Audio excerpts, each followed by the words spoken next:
Hi. So, I released a few days ago a video about one of the most basic, simple concepts in mixing, which is what happens when you use an HPF filter on a wideband compressor, like an SSL compressor. You know, the filters, cut 60, 90, 150 thing. That video, after one day, has 12,000 views, a ridiculous amount of comments, and 90% of the comments were divided between, oh, I didn't know this, which is totally legit, that's why I made the video. And others were, thank you for making the video, a lot of other channels explained this wrong. But there were a handful, which is more likely like 2 or 3 people, that were arguing about this. Which it boggles my mind that it wasn't the way I explained it and that the compressor didn't compress the low frequencies. Arguing that simple, clear, and basic explanation shows that they have absolutely no idea what is a sidechain signal in a compressor, what is a wideband compressor. And you never tear down anyone for not knowing something. I don't know a lot of things about a lot of things. But when you don't know, and you can't hear, obviously, because this is so basic that you should be able to hear it immediately. But when you go online and blabber and spread misinformation, not on my channel. And I never ever thought, years ago, that I would find myself having to make a video to prove this absolutely basic and simple concept, because there's people out there that don't believe it and they can't hear it. I would have never imagined such a day would ever come. But also there's people that believe the earth is flat, so I shouldn't be surprised. But here we are. For those 3 geniuses that were arguing over and over and over this absolutely basic concept, here we are. Let me show it to you. All right, here's the test. I have a sine wave that I generated at 40 Hertz. I printed this track. I hope you have monitors big enough to hear it or a pair of headphones. Then I have a snare. Obviously the snare is a lot higher than the sine wave at 40 Hertz. Now I printed the sum of these 2 tracks. So we have in the track below here, I'll make it red so you can see it. We have the sine wave and the snare together. Hear how it sounds.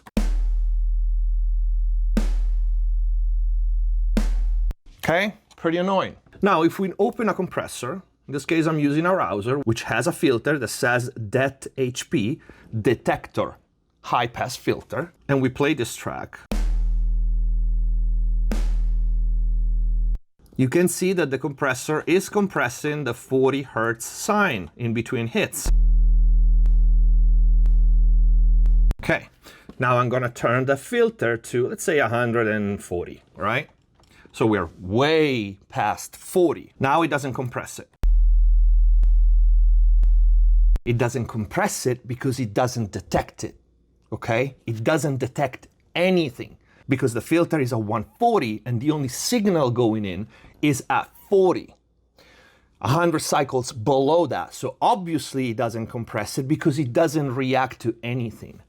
But if we put the snare in, if what those people were saying, that once you engage the HPF filter, the low frequency do not get compressed, we will have the sine wave at 40 constantly being at the same level, and then only the frequencies above 140 would be compressed, correct? Before taking a look at the green track, which I will zoom in a second, we can easily hear the result. When the snare passes the threshold, everything gets compressed, including the sine wave at 40. And I'm making it even more easy for you to hear by having a slow release. So we can also take a look at the track. Let's listen to it.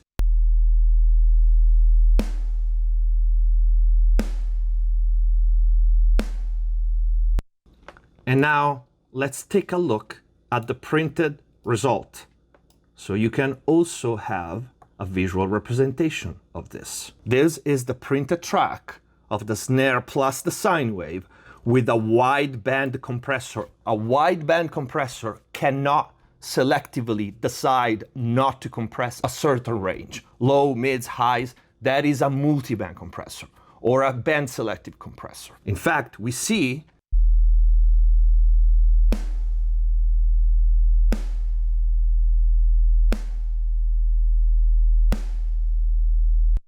the sine wave also gets compressed. If you're still not convinced, I did another test for you to show you the difference between when something like what those people were describing, so the frequency below a certain corner frequency will not get compressed.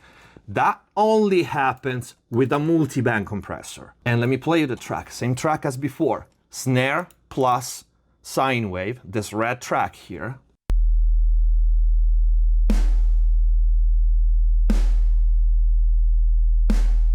Can you hear the difference? And you can see it. The 40 Hertz sine does not get compressed, as opposed to this.